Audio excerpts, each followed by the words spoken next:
خذلها يعني لا تربط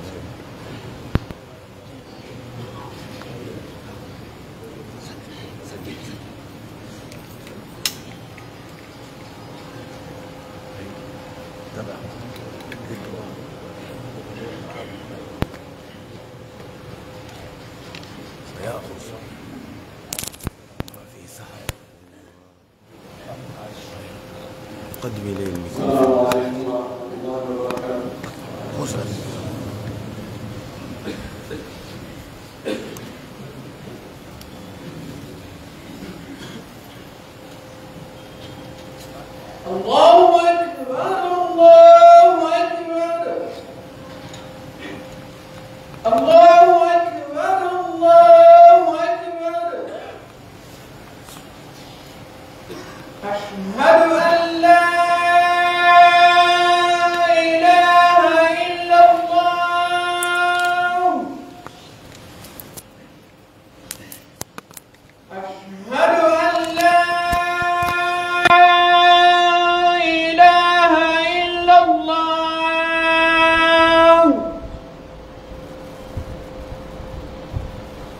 أشهد أن محمدًا رسول الله.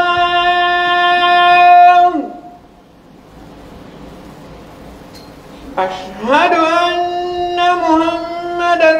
رسول الله.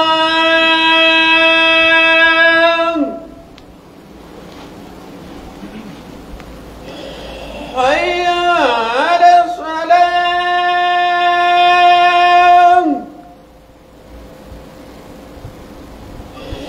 حي على الصلاة.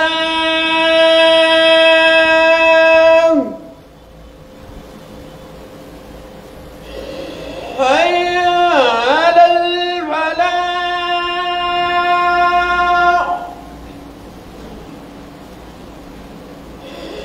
حي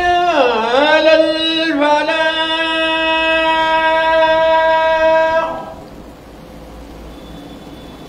الله أكبر الله أكبر. لا إله إلا الله.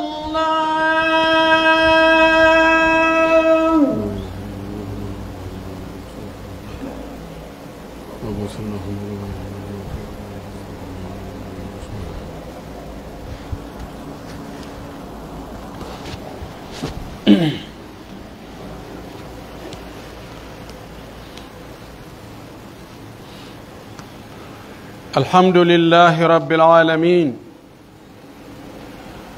أمرنا بالإخلاص في أقوالنا وأفعالنا، ورتب على ذلك قبول العمل. قال جل في شأنه: وما أمروا إلا ليعبدوا الله مخلصين له الدين. نحمده ونستعينه ونستهديه ونعوذ به من شرور أنفسنا ومن سيئات أعمالنا. من يهده الله فلا مضل له، ومن يضلل فلن تجد له وليا مرشدا. أشهد أن لا إله إلا الله وحده لا شريك له، وأشهد أن محمدا عبده ورسوله. بلغ الرسالة ونصح للأمة وأدى الأمانة، وجاهد في سبيل ربه وعبده حتى أتاه اليقين. اللهم صل وسلم وبارك وأنعم عليه وعلى آله وأصحابه ومن سار على منهجه واتبع سنته إلى يوم الدين. أيها المسلمون، أوصي نفسي وأوصيكم بتقوى الله عز وجل وطاعته في السر والعلن، والإخلاص في القول والعمل، فإن الإخلاص أساس لقبول العمل. وقد أمرنا الله سبحانه وتعالى بالإخلاص ومتابعة الرسول، وأكد ذلك رسول الله صلى الله عليه وسلم فقال إن أخوف ما أخاف عليكم الشرك الأصغر. قالوا وما الشرك الأصغر يا رسول الله؟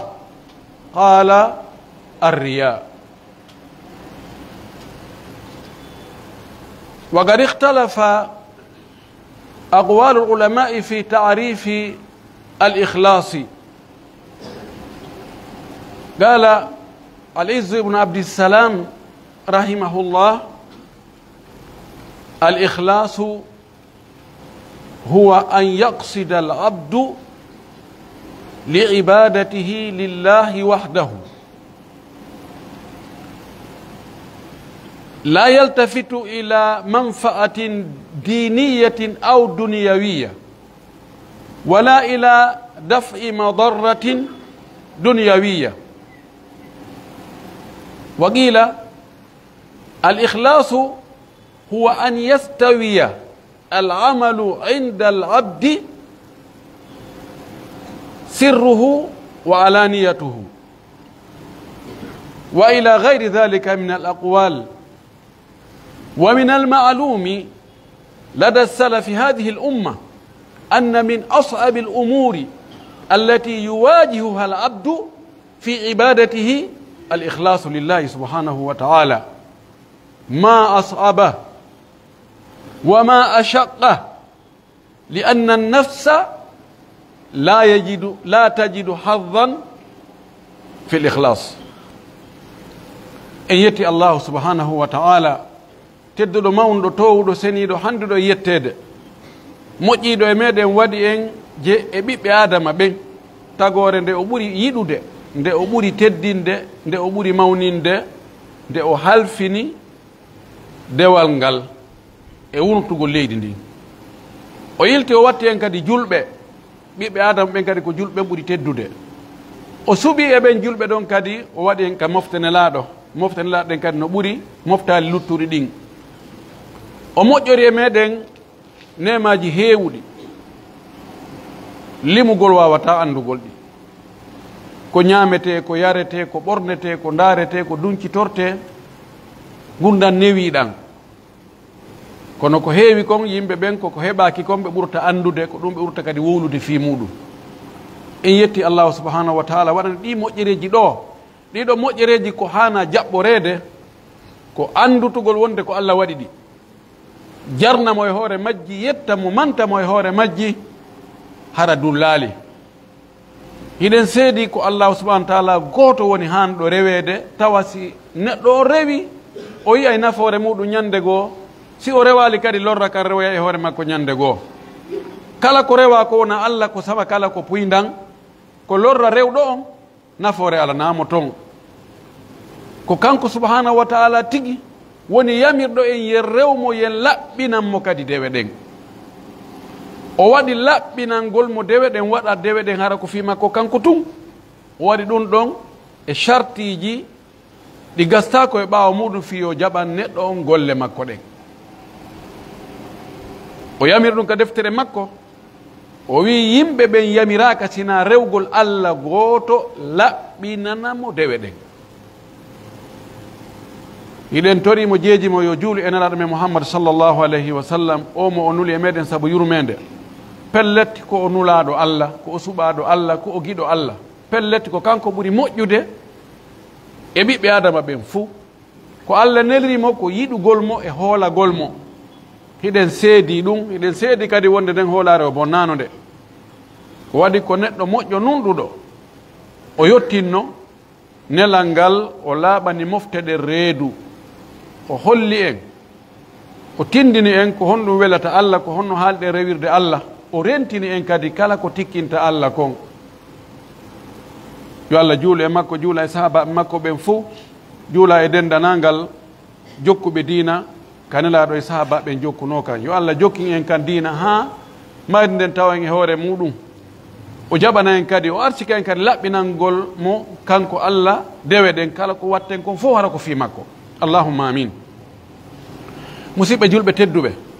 mi wasi yo hoore am, mi wasi yo onon kadi yo en rew Allah laɓɓinanen mo dewe ɗen. ko ɓuri himmude kon ko laɓɓinangol Allah dewal ngal, tawa kono yamira noon on tigi waɗiri. Allahu subhanahu wa ta'ala fiyo jaɓane ko waɗɗa ko piiji ɗi petto landima. Si ɗin ɗon noon waɗali kanko kadi o jaɓata goyi. o wi to innama yataqabbalu llahu min almuttaqin, ko allahu jaɓanta dewe ɗen ko huloɓe allah ɓen. sa woni hulowo allah hiya landa piiji ɗiɗi kala dewal ngal watta eto tawa ɗi noon piiji ɗiɗi no timmi e maggal: al ikhlasu wal mutaba'atu. ko yo taw hara ngal dewal ngal wonɗa e wadde anda taw ngal ɗo dewal allahu subhanahu wa ta'ala no yamiri yo ngal waɗe, yo o rewre noon. sabuna si a rewiri allah no o yamirali ya rewrumo noon, hara a ɗayni toto woni. e ngal dewal ɗon a andi wonde allahu subhanahu wa ta'ala no yamiri rewiregol ngal dewal ɗon, tefa anda ko honno nelaɗo gollirno ngal. woni almutabaa, ko ya iwtiri ɓawo nelaɗo, ko ya jokkutumo, ko ya ñentimmo, ko ya ñembumo,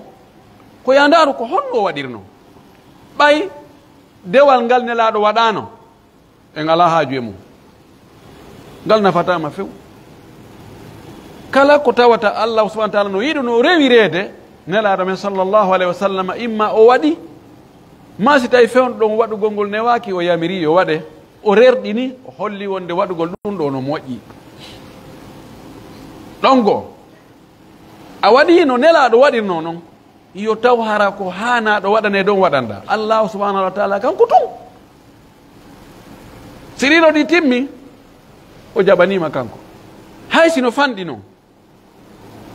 no wawi hara a hattinali ka hanno hattinde ɗon,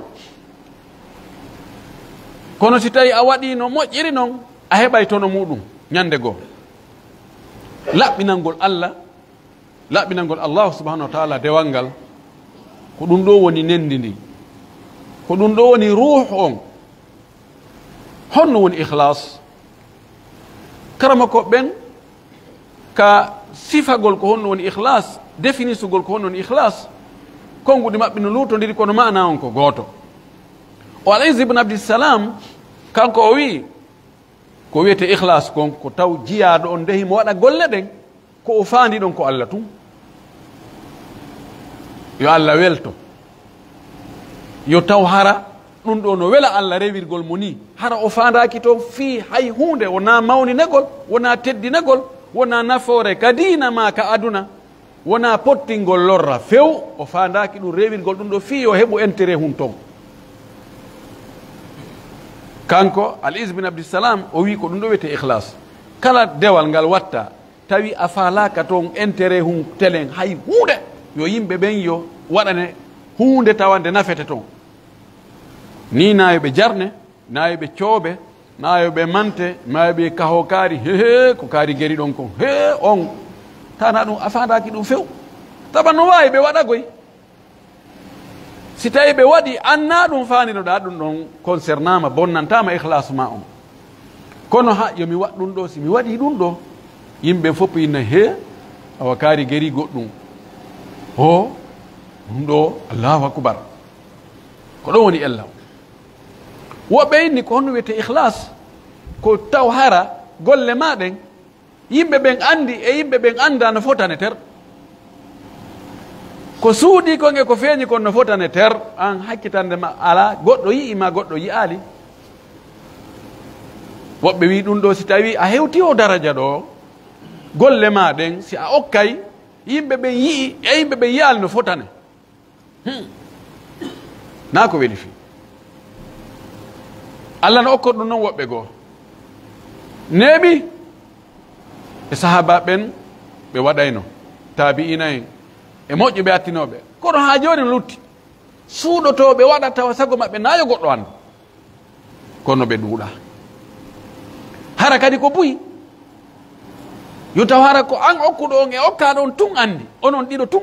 e allah subhanahu wa ta'ala, luttuɗo hay goto anda, wela fi. woɓɓe inni ko wiyete ihlas,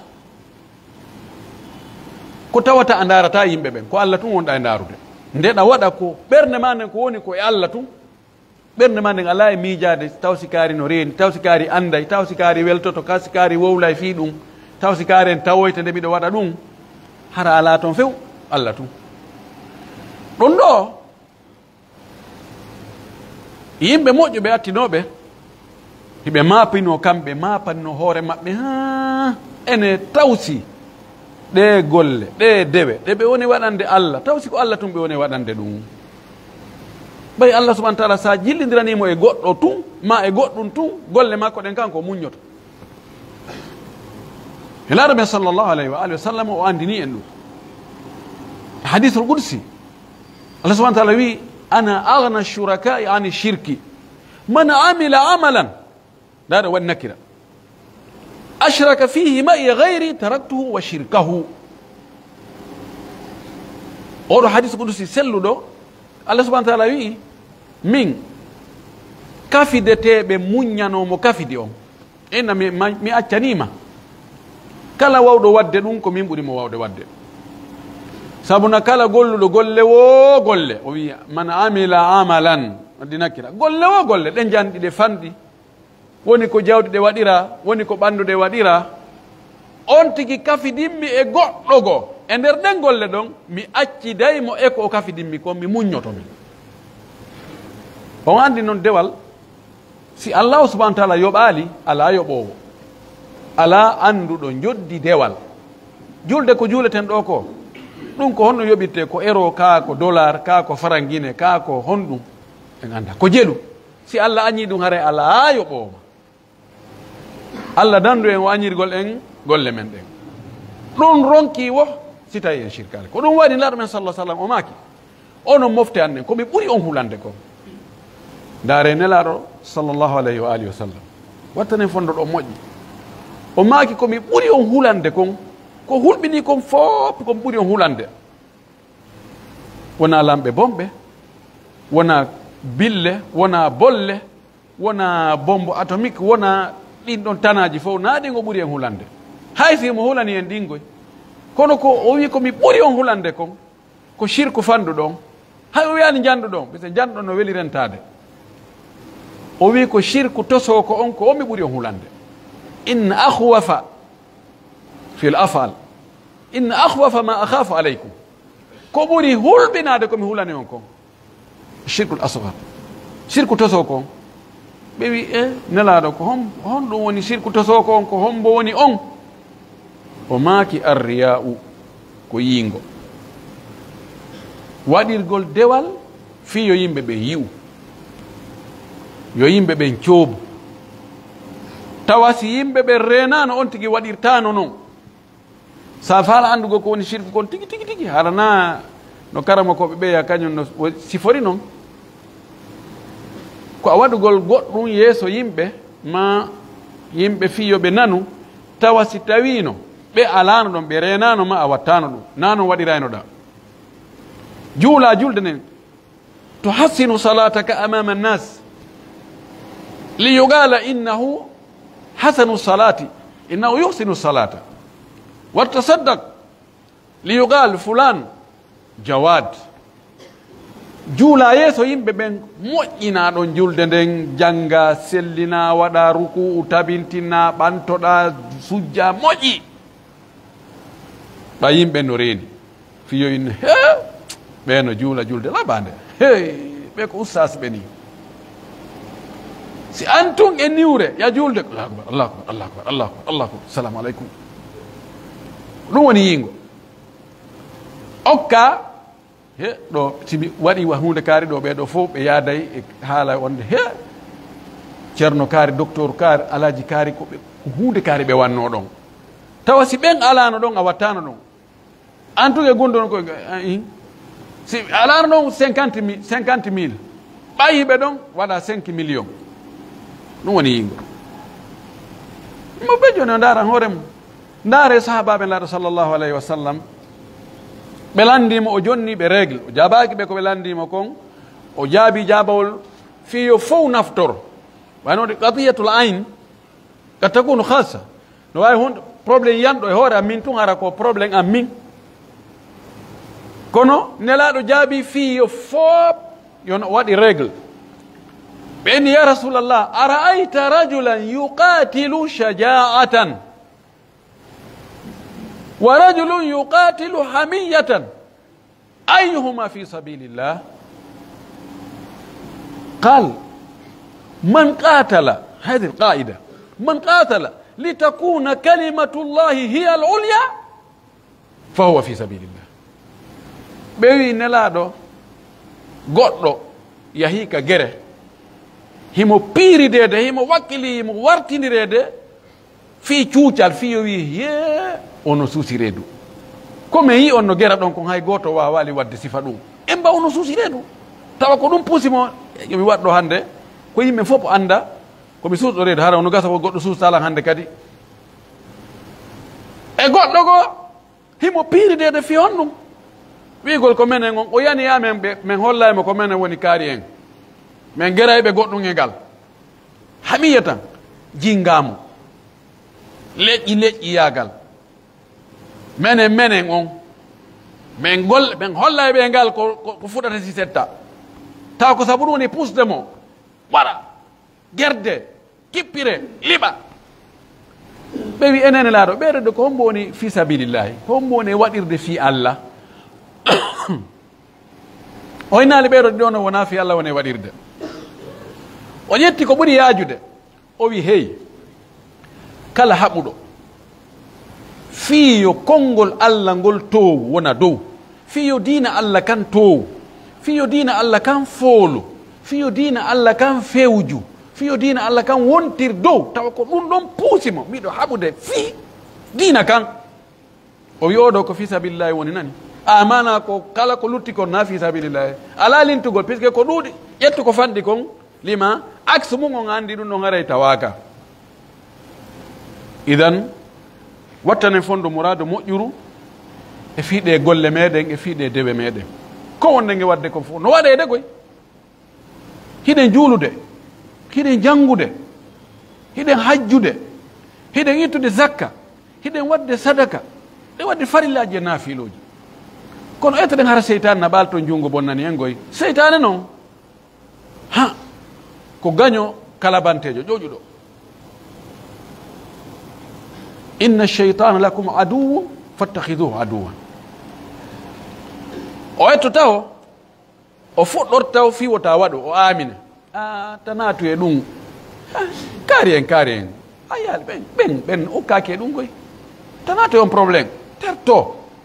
fanɗo yimma go yahaka juulide hino ndiyan hino loope hino poca paca juuli ka suudu ga karamugoɓe go no wi no sella waɗi ɗum o jokke ɗon ha no gasa woɓɓe ko ɗon goye luttata woɓɓe hay waɗugol ngol ɓe watta ɓen ɗon ɓe ofka premier pas ka pas arano ka koɓɓande arnere o wawi ɓe ɗon tami mi aɗa natugol ɗum ko zakka non he vraiment hikka probléme no ɗuuɗi ha covid no gasi hay ɗum annaki joni mi waɗay ko arata ɓe ronka wadde few woɓɓe goo ɗon on ɓe yawtoya few ɓe waɗa o jokka ɓe tawi a jaɓali a waɗayne tawi o jokka ɓe fiyo bonnaɓe kadi hay ko ɓe waɗi kon tawa résultat moƴƴo heɓatako ani no woodi ɓe natali ka examen few ka bac ɓe natali few ɓe jokku goɗɗum ngo no woodi natuɓe ɓe heɓa résultat moƴƴo o jokke ɗon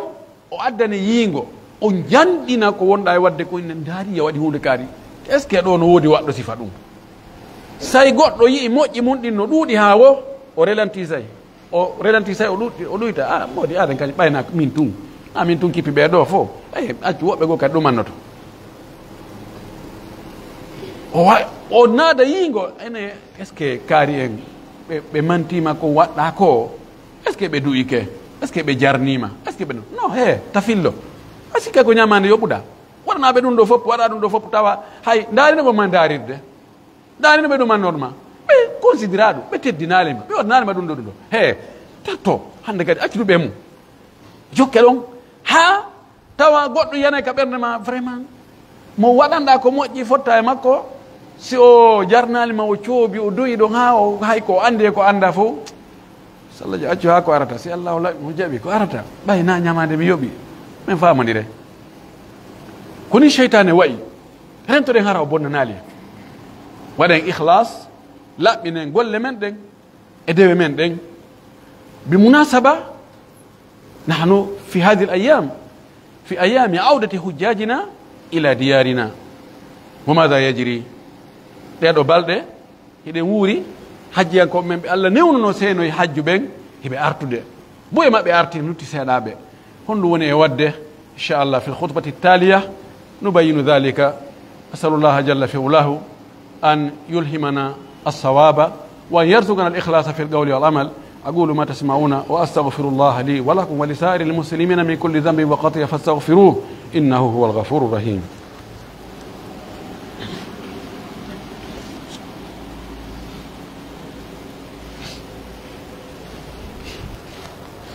الحمد لله وكفى وصلاة وسلاما على نبيه المصطفى وعلى آله وصحبه ومن تبع آثارا واكتفى. أيتي الله سبحانه وتعالى yentorimo yo juul e laaɗo ɓe mouhammad sallllahu alayhi wa sallam o nulaaɗo moƴƴo nulaaɗo yurmede nulaaɗo malal nulaaɗo daɗal kala faalaaɗo maleede ka adna e ka laahara malegol ko heɓugol ko faalano heɓugol ko ɗaɓɓa heɓugol ko nafata e faalaaɗo daɗal daɗugol tanaji albala uji ɗi adna e ɗi laahara yo gomɗin nelaɗo sallllahu alayhi wa sallam yo gongimmo yo ñentimmo yo ñembumo yo yiɗumo yo taw hara nelaɗo no ɓuranma dendanagal ko allah tagi ko tawa tun ko allah tun ɓurɗa yidde e nelaɗo ko lutti kon fop tawa ko gaani giggol nelaɗo ngol yiɗuɗa hiɗen seedo nelaɗo sallllahu alih w sallam o yettinno nelal ngal o laaɓani e reedu ko moƴƴo ko yurmeteɗo ko yiɗanɗo en yo allah juula e makko juula e sahabaɓe ɓen fof juula e dendanalngal jokkuɓe diina kaɓe jokkuno kan yo allah jokki en kan diina tabintinna en e makka allah ta sama kala ɗayno en musidɓe julɓe tedduɓe ɓay ko fi laɓɓinalngol allah golle ko ɗum woni e yewtude fi mum ɗo koko hana yewtede koko hana etede mo ɓe yo cippire wonki mum ki gerda e makki wela fi noon ha liɓaki fes wawaki tawa ki pooɗantako mantegol ka dewe waɗɗa fi dewal na fi yo mante na yo wacce na yo towne na yo teddine nayo fewndo ɗo hajjiyanko men ɓen no artude en torki allah yo allahu jaɓamɓe allah taw hara ɓe heeɓi ko wiya kon alhajjul mabrur allazi laysa lahu jazaun illa aljanna hajjul mabrur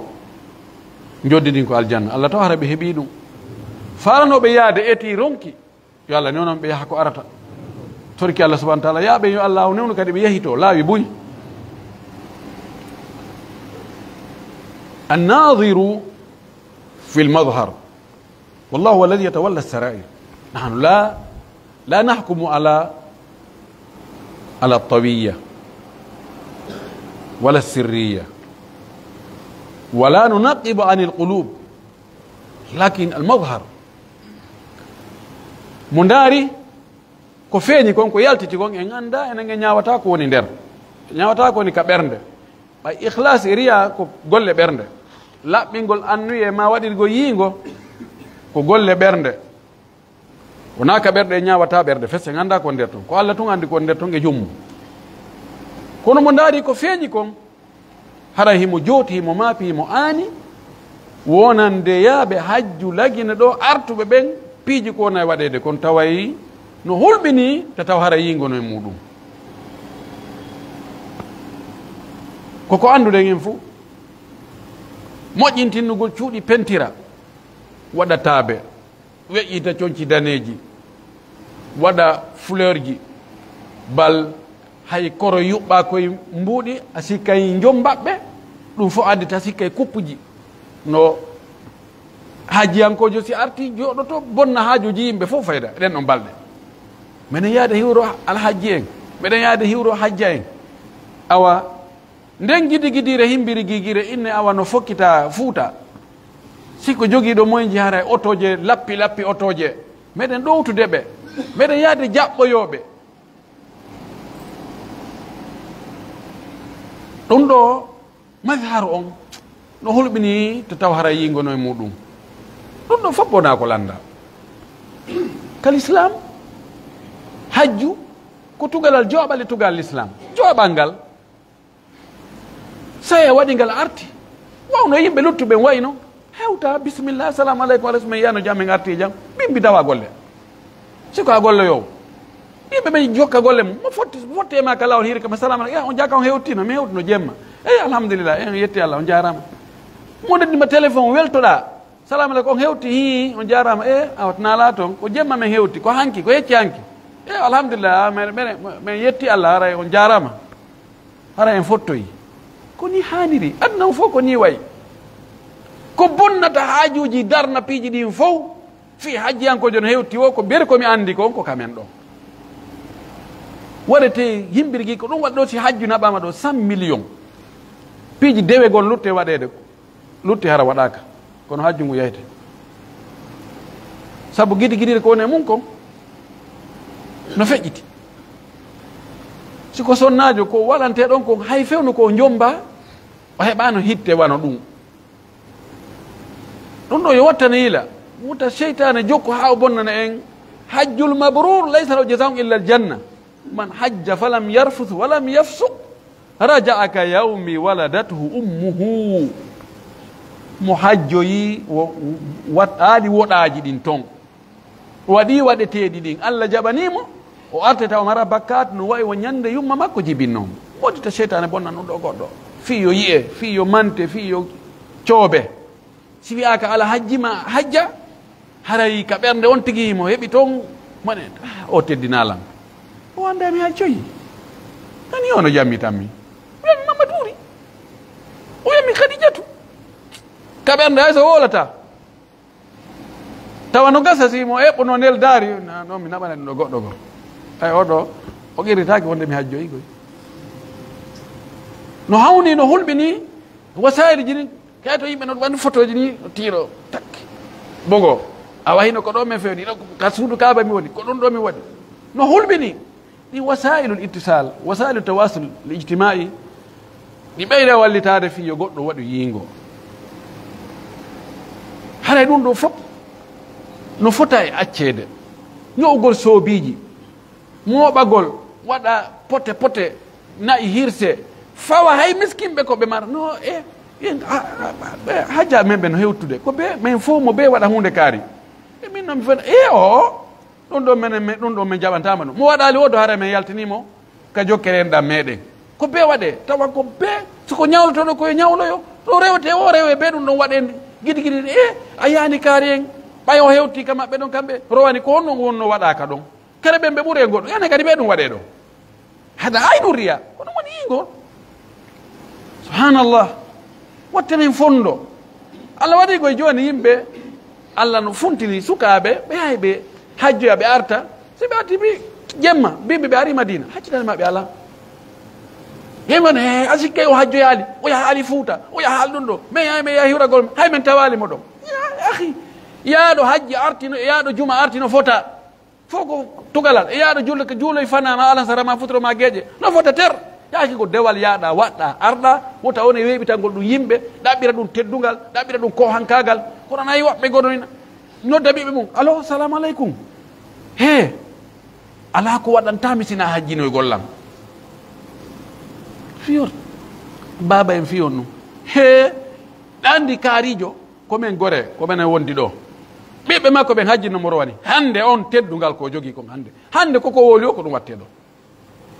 ala ko gasta ɗo o arali min so hajjinallan taw waɗan hay fus yahi ɗum ɗo bidaya tan ka fuɗɗode andi ke oɗo nafi allah woni waɗide ko fi tedduga woni waɗide hajju ya subhanallah turki allah yolla arsuki en laɓɓinangol mo ɗe golle makko ɗoyten o guidi guidire hajjiyankojo yaha tawa wa otoji 5 jeego yahi daɓɓomo ka aéroport yimɓe caméraji no wulle no hirbodire no goro garanne worɓe rewɓe ɗum ko harmi walliranoma to ayu ibadatin hadihi ɗum ɗo ko faljere ɗoyten alkhata'u yusahha faljere koyo moƴƴintinne haysi dumama e mungoy wiyatake ɓay kaari en waɗi ɓeɗo waɗi yo accire ni hara ɗum ɗo joni wonti gonga alkhata yabqa khata'an faljere heddoto ko faljere haysi kaarijo waɗi wattana yila rento ɗen en torki Allah subhanahu wa taala yo Allah arsuku en laɓɓinangol mo ka dewe Allah arsuku en laɓɓinangol mo dewe ɗen Allah arsuku en wawugol wadde ko o yamiri en yen waɗu kon no nelaɗo waɗirno noon Allah yen wonu talibaɓe nelaɗo hare wonal talibajo kaarijo e kaarijo si tawi on ɗo na jokkali nelaɗo yo Allah moƴƴingal haaliji men ɗin yo Allah ɓantu fi meɗen yo Allah reene yo Allah aynu en yo Allah yafaɗen bakkatuji men ɗin fof kesi e kiɗɗi janduɗi e fanɗuɗi ɗi anduɗen e ɗi en anda ɗum fof hiɗen mari yo Allah yafaɗen mawɓe meɗen ardiɓe ɓen yo Allah fewnan en zurriyaji men ɗin yo Allah fewnan en zurriyaji men ɗin Allah ta en zurriya no iblisa e koneli mum Allah ta en ɗuɗɗin keferagal Allah en ɗuɗɗin l'islam on Allah waɗu en ɓantoɓe l'islam yo Allah ɓantir l'islamu saabu meɗen o ɓantira en enen kadi saabu l'islam Allah tabitin en hoore goonga yo Allah fottin ɓiɓɓe ndi leydi ɗo e hoore goonga Allah ñinnu goonga e hoore ndi leydi ɗo kala faalaɓe yo goonga tabutu yo nunɗal tabutu yo yurmede tabutu yo ɓuttu tabutu yo nanodire yo famodire yo en wuuro e hoore nene gotoyagal yo Allah wallu on tigi mo faalaka ɗum ɗo yo Allah yiltu waɗa faale makko on ɗum ɗon sowona ɗum yo Allah ittu doole makko ɗen en toriki Allah subahanahu wa taala Allah dandu en guere ka leydi meɗen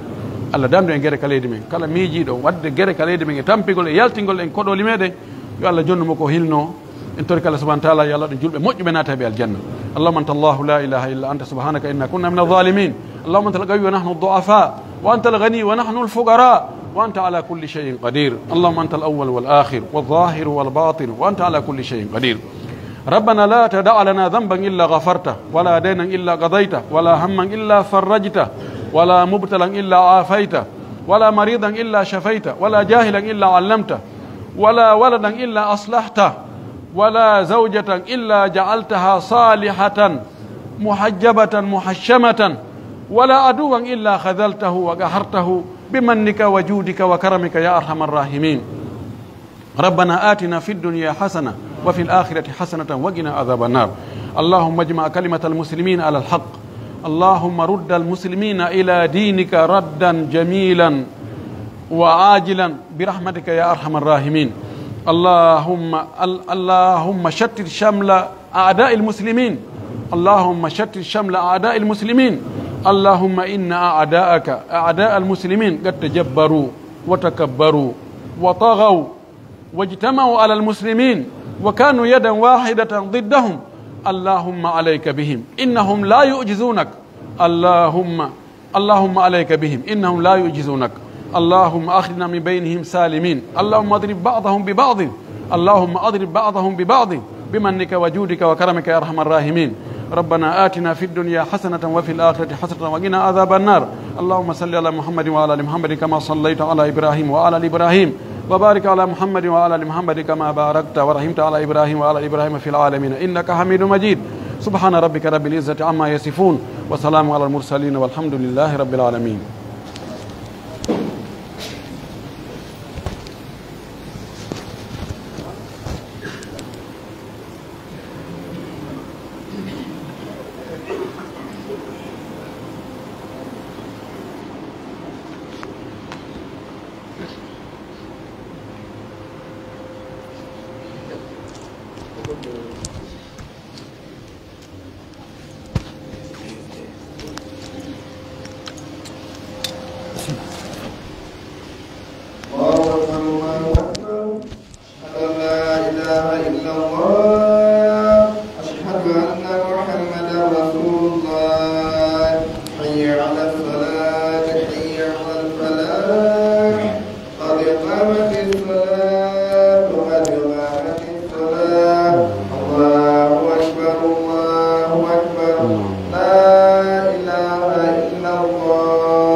استووا اعتدلوا neka yilte ɓawɗo on on seeɗa ciifol kono wallitoren ciifi ɗi fiyo saffuji ɗi feew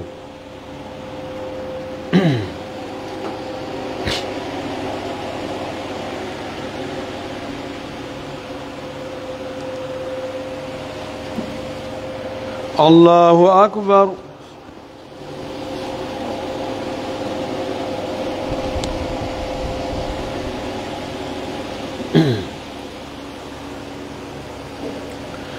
الحمد لله رب العالمين الرحمن الرحيم مالك يوم الدين إياك نعبد وإياك نستعين اهدنا الصراط المستقيم صراط الذين أنعمت عليهم غير المغضوب عليهم ولا الضالين آمين.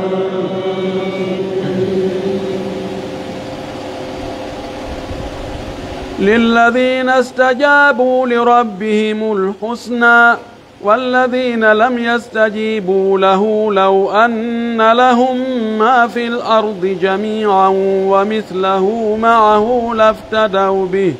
أولئك لهم سوء الحساب ومأواهم جهنم وبئس المهاد. أفمن يعلم أنما أنزل إليك من ربك الحق كمن هو أعمى إنما يتذكر أولو الألباب الذين يوفون بعهد الله ولا ينقضون الميثاق والذين صبروا ابتغاء وجه ربهم وأقاموا الصلاة وأنفقوا والذين يصلون ما أمر الله به أن يوصل ويخشون ربهم ويخافون سوء الحساب والذين صبروا ابتغاء وجه ربهم وأقاموا الصلاة وأنفقوا مما رزقناهم سرا وعلانية ويدرؤون بالحسنة السيئة أولئك لهم عقبى الدار جنات عدن يدخلونها ومن صلح من آبائهم وأزواجهم وذرياتهم والملائكة يدخلون عليهم من كل باب سلام عليكم بما صبرتم فنعم عقبى الدار. الله أكبر.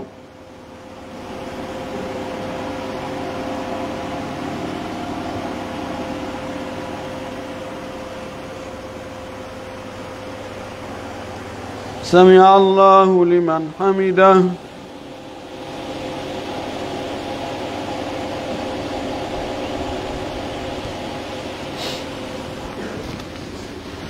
الله أكبر.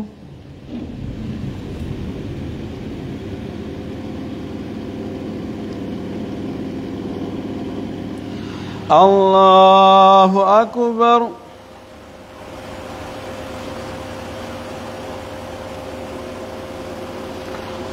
الله أكبر.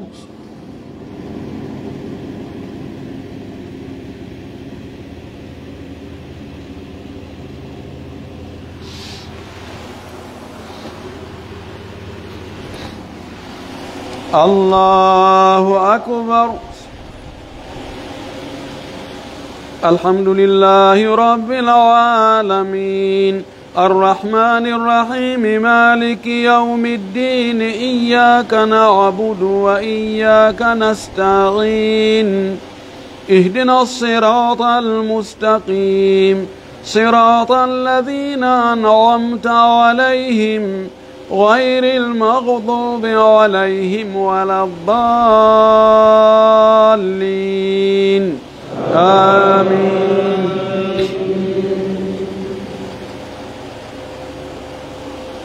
والذين ينقضون عهد الله من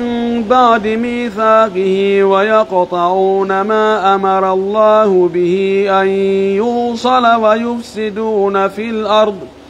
أولئك لهم اللعنة ولهم سوء الدار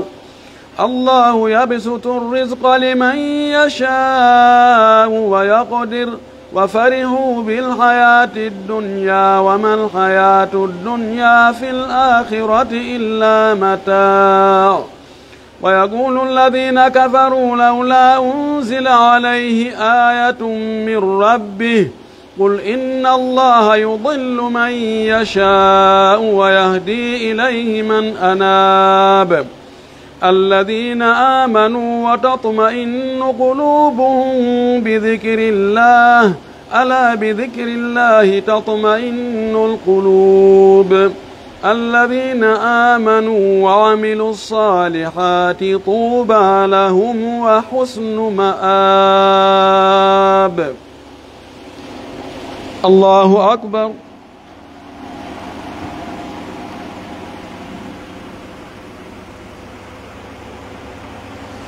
سمع الله لمن حمده.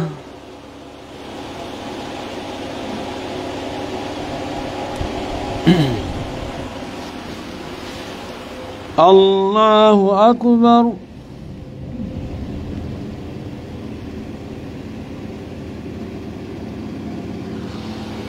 الله أكبر.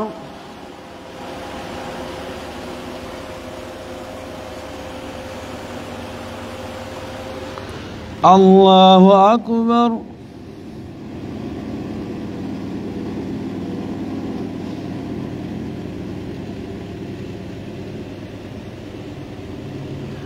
الله أكبر.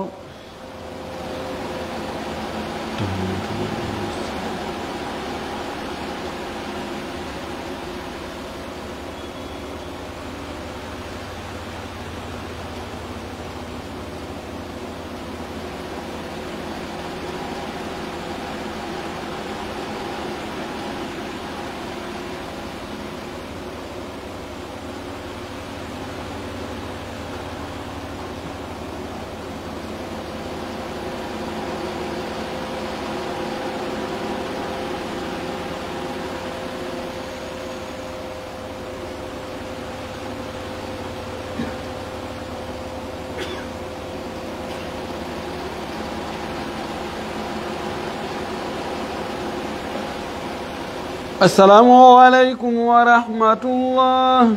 السلام عليكم ورحمة الله.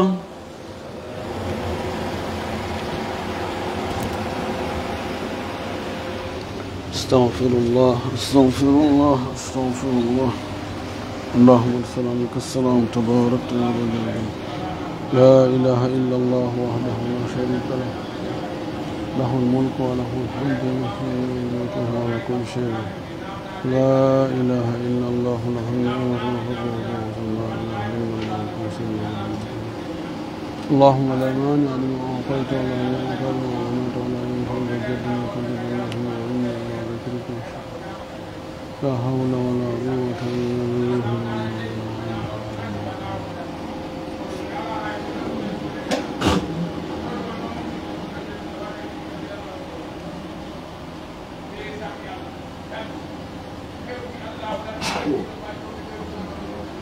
لا حول ولا قوة.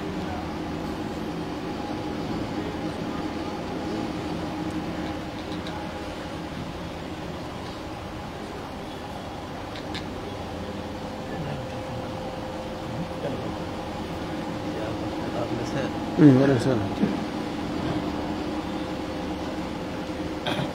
السلام عليكم ورحمة الله سبحانه وتعالى وجفاء بكم ويمتعون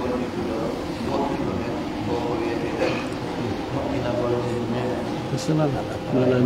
baik deh.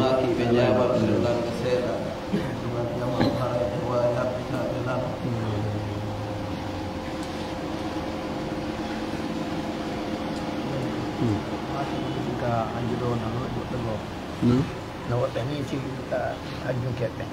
na arɗo hara misalu nder woni gorko woni debbo ɓe naara ɓe yiɗi hersi e sentugo tan tigi ɓe ara ko jelo on tigi haani salminde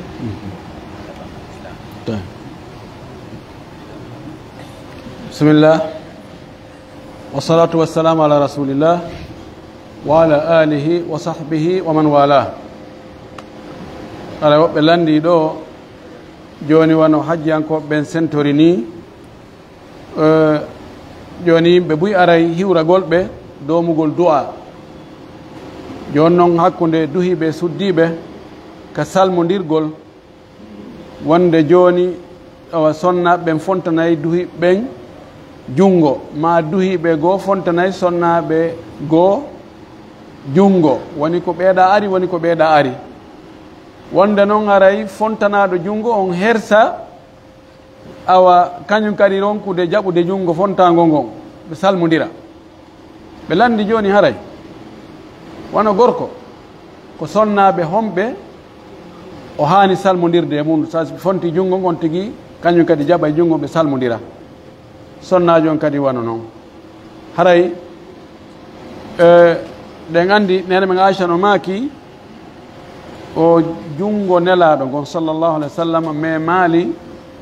sookewo sonnajo janano e makko sookewo makko waɗali piiji ɗiɗi piyali goɗɗo ni tum na paykum wona sonnajo makko piyali fes kanko needi ndin piggal nga fayda o tawnano fi kala no tawa ka lannode si ronkoyi feew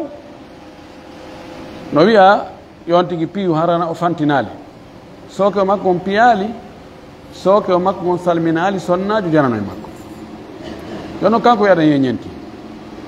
ko hombo neɗɗo hani salminde e sonna ɓen ko mo tawata oɗo a gassama ƴettude few na hande na janggo na ko arata na 2035 fewndo wo fewndo oɗo a gassama jombude imma ko enɗam ɓattiɗa woni hakkude mon ko nene goto ma ko baba goto ma ko ɓiɗɗo nene goto ma ko ɓiɗɗo baba goto ma ko yaaye ma pati ma ko nene ma to soko enɗam ɓattiɗan ɗam ma ko pati ma ko yumma ma ko ɓiɗɗo ma debbo ma ko tanirawo ma debbo ma ko woni hakkude muɗum ko esira yaagal ko yumma ɓeygu ma ko ɓeygu ɓiɗɗo ma ko ɓeygu bemma ɓeɗo yani ɓeɗo fof ɓeɗo kadi no yawa e salminde ɓeɗo ella ala hakkude ma on moynudu an o sonnajo on moyni sonnajo goto wona on leñol gotol aslam kono on moyni sonnajo goto woni ko fewdo goto moyni ɗon woni oya moynu woni neeɓi kadi oya kadi ari moyni on ɗon ɓiɓɓe on ɗon ɓen kadi sonnajo mo moynuɗa ɓiɓɓe makko rewɓe ɓen e yumma makko e yaye makko keynam ma debbo ani miñam ɓeygu ma jaja ɓeygu ma ɗa wawi mo jombude sa acciti ɓeygu ma ɓeygu ma maayi idan no ara ñande goto awaɗa wawi mo jombude ɓeygu goɗɗo so tawi o akkitoyimo o eddini ko eddatimi ɗa wawi mo jombude kono fewno kawne ɓe kokoro ɓen almuta jalla tawi joni oɗo gorko yiyatamo jiña few o ala haaji e gorko gorko ala haaji e makko woɓɓe neni ɓenɗo no sella kono hay ɗum fof accugol ɗon ko ɗum ɓuuri moƴƴude wabillahi tawfiq alisalam haysi a hewtike julde nden ka futuro tawi feññinteɗe ɗen ɗiɗi ɓe gayniɗe masalan heddike suuɗetende nden hewtitike ɓe ɗon ɓe ɓe salmini ɓe alɗuɓe ɓen ɗon ɗiɗi koya feññi wootere suuɗa ndeya ka ɗiɗiɗe ɗen ɗon a feññinayɗe ɓeɗo landi ara tawa iɓe julde futuro tawa ɓe heeɓi ɗiɗi arane ɗen feññinteɗe ɗen ɓe gayni tawa ɓe ka tammere suuɗetende heɓi ɗon nden ɗon ɓe salmina joni no yayimmade juula ɗe a ɗiɗi ɗe tawnoɗa ɓe juuli feññinteɗe ɗen ko honno watta a feññinayi ɗe fof ka a feññinayi wootere suuɗa ndeya honno gerdata ɗon karama koɓɓen no waɗi konnguɗi tati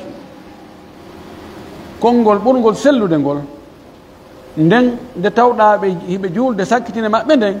waɗi ko nden woni aranere ma an a heɓi wootere aranere nden ka futuro si ɓe salmini waɗu ko haqqille ma ko an tuune juulde futuro a heɓi darde aranere nden ko no timminirta ɗon ɗon na ko metti fi ka joni ya addude ɗimmere ma ka futuro nden a janggay feññina waɗa faate simore waɗa ruku ɓantoɗa sujja sujjude ɗiɗi jorɗa tayyoɗa immoɗa ɗarde tammere ma ka futuro ko no janggirta nden ɗon ko ya suuɗu ka fatiha tun ka immoɗa waɗa fatiha tun suuɗaɗo waɗa ruku ɓantoɗa suja sujude tajoɗa salmina ɗo woni albinaul mutlaq ɗum ɗo ɓuri sellude oɗo hadis arɗo ka sahihayn wa ida sami'tum nida fala tatu antum tasawun wa atu alaykum as-sakinatu wal waqar fama adraktum fasallu wama fatakum fa atimmu imam malik no jogi riwayaji ɗiɗi riwaya lolluɗo on ko albina'u fil afwali wal qada'u fil aqwali ka immagol jooɗo ɗum woni golle ɗen ɗon ko ya tokku ko ya timmi ka konguɗi ko ya yoɓu bi mana ɗen ɗon ɗiɗi noon ka imam malik riwaya lolluɗo on a jangga feññina waɗa fate simoɗe ɗiɗi noon kono a jotto hakkude majje ɗon woni bina o ɗon ko riwaya go riwaya mo lolla imam malik o wi ko ya yoɓu fof a tawi ɓe juuli ɗiɗi ɓe jokkidiriɗe ɓe waɗi fate simoɗe ɓe feññini an ka ɗen ɗon ɗiɗi noon ko ya julɗe jokkidira ta jooɗo hakkude majje dey juula jangga fatiha e simore feññinaɗe ɗiɗi noon kono konngol arnol ngol ɗa ko ngol ɗo ɓuri selde ko ngol kadi ɓuri welde fii ko ka fuɗɗote ɗon fuɗɗorte naya fuɗɗoto ka sakkitori toon wabillahi tawfiq assalam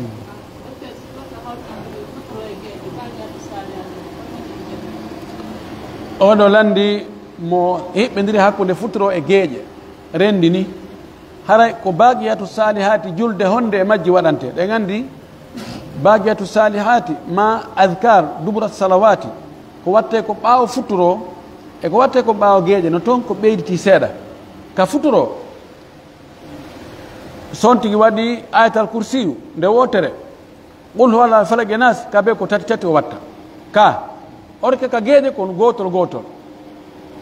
ɗagara we la ilaha illallah wahdahu la sharika lahu lahul mulku walhamdu yuhyi wa yumiitu wa ala kulli shay'in qadir laabi sappo ka futuro ka geeƴe o watta ko hombo e majji o waɗanta ko futuro on de ko futuro on jeeyi waktu on goy geeƴe ɗen geeƴe ɗen ko koɗe ko futuro on ko bagiyatu salati futuro on ma adkar dubru salawati futuro on ko ɗum o watta wa billahi tawfiq wano si goɗɗo falama waɗugol dewal riya o ari ɗon accugo waɗugo dewal ngal ka koye on tigi continue ɓeeɗo landi mo falama wadde dewal yiingo ari e nder ga ɓernde makko fingal dewal ɗo yahay wonde fuɗɗo tun o miijitoyo daraɗo si kaare no tawano ɗo ɓaɓay kaare no tawaɗo ɗum ɗo de alhamdoulillahi joni ko on no watta yo accu dewal ngal ɗon ka ko on no yo waɗu dewal ngal yo waɗu dewal ngal kono yo yiltu yo raɗo pottina seytane ka ɓernde makko eto cippira e ɓernden ɗon itta ɗum fes ka ɓernde makko o waɗa dewal ngal kono taw ron ko waɗde dewal ngal billahi tawfiq fana heewi goy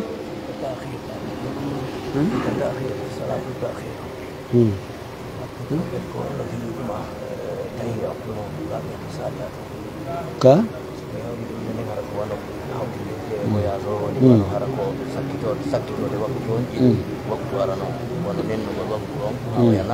hakkude futuro e geeƴe juula ɗum ɗon ko gootum andi adkarji ko gooti nam salamatu wabarakatu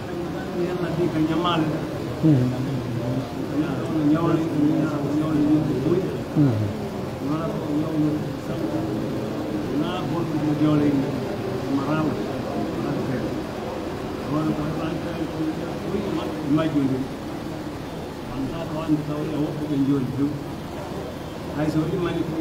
yoɓo yedde ma yoɓo e siɗɗo makko woni ɓaara ɗumni feƴƴi koyno mum ndi watti ko annda ɓeɗɗo ñamani ɗum fawi jommum haɗa ɓay ñamani gontuma e ɓerta ko daɗoe aywa joni iltoɗen ka adkar dubru salawat ɗa joni noon si tawi ko wona setejo hara o hawtu hakkude futuro e geeƴe kono ko fewno geeƴe o juuloy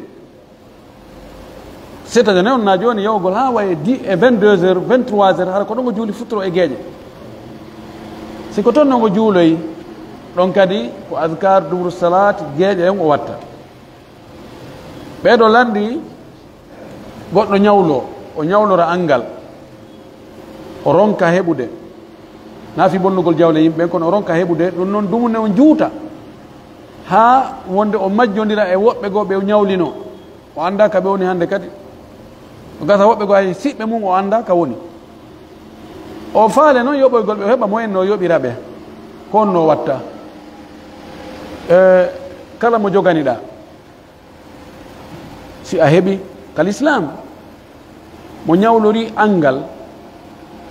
fannin o heɓali ko yo muññane na wigol joni ɓay délai o hewti a yoɓali ɗo joni a waɗay 5% no ɓe anduɗen ɓe waɗirta noon Allah subahana taala wi fa in kana du usratin fa nadratun ila maysara ta ñawli ɗon ko sattiraɗo ko yo muññane ha tuma o heɓoy wo si o heeɓi noon ko yo yoɓu heɓugo ɓowran yornan ko anden woɓɓe goo hende to jawle yimɓe jogo heɓoya moy inna joni yomi ɗumano ɗum ɗo simi yoɓi ɗo ara mi heɓata nomi taƴi mi tokka ɗo taƴoya noon taƴa ha tokka taƴoya noon ronka heɓde ka tokka na ɗum nde lanmaki matlul ganiyi aw layyul ganiyi dulmun yuhillu irdahu wa uqubatahu ɓowran yororan marɗo lanmaki ko dulm ko tooñe layyul wa o wi nokko layyul wajidi dulmun yuhillu irdahu wa uqubatahu salagol woño marɗo yoɓugol o woño o salo yoɓude o wi ko tooñe no dagina wirtugol mo e lettugol mo l'islam ko ni wallini si a ñawli ka a heeɓi yoɓu si a heɓali ko yo a muññane ha tuma heɓuɗa o joni noon si woni dumunne on juuti o yi'aali yani si a yi'aali mo ñawluɗa o ma o maayi ya anndi ronoɓe makko ɓen ka woni ko ɓen jonitoyta si a annda few a ɗaɓɓi ha a ronki a taƴike fes ƴettu nden ñaman ɗon beru mayre waɗa sadaka andinoɗa baraji ɗin komo ñawlinoɗa on ko kanko jeeyi baraji allah bo ka compte makko allah kan no anndi compte ji makko ɗin ka woni o naɓiray toon kono ko tuma taƴƴiɗa few haray ko noon warnate wa billahi tawfiq fana on heewi daroɗen fewndu ɗo assalamu aleykum wa rahmatullah wa barakatuh